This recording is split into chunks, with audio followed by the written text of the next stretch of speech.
या आठवड्यातील सलग तिसऱ्या दिवशी भारतीय शेअर बाजारात प्रचंड घसरण झाली।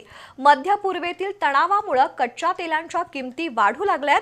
त्यातून शेअर बाजारावर प्रचंड दबाव आला असून आज दिवसभरात सेन्सेक्स 1122 अंकांनी घसरून 79116 वर बंद झाला, तर निफ्टीमध्ये 385 अंकांची पडझड झाली।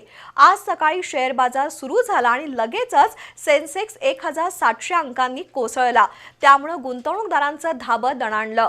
पण दिवसभरात थोडीफार सुधारणा झाली आणि सेन्सेक्स 1122 अंकांनी खालावला। परिणामी गेल्या 3 दिवसात गुंतवणूकदारांचं 22 लाख कोटी रुपयांचं नुकसान झालंय।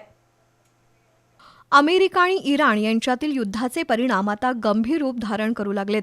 अपेक्षेप्रमाणे भारतीय शेअर बाजारावर मोठा परिणाम झाला। सोमवारपासून शेअर बाजारात घसरण सुरू आहे। आज सलग तिसऱ्या दिवशी शेअर बाजारात जणू सुनामी आली। आजच्या दिवसाच्या सुरुवातीलाच सेन्सेक्स 1700 अंकांनी कोसळला।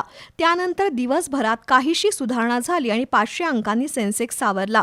दिवसाच्या अखेरीस सेन्सेक्स निर्देशांक 1122 अंकांनी घसरून 79116 वर आला, तर निफ्टी निर्देशांक 385 अंकांनी घसरून 24480 वर बंद झाला।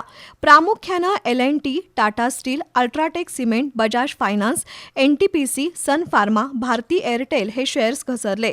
डॉलरच्या तुलनेत रुपया घसरल्यानं शेअर मार्केटवरील दबाव वाढला असून युद्धजन्य परिस्थितीमुळे गुंतवणूकदारांनी विक्रीला प्राधान्य दिलंय। त्यामुळेच सलग तिसऱ्या दिवशी भारतीय शेअर बाजारात घसरण झाली।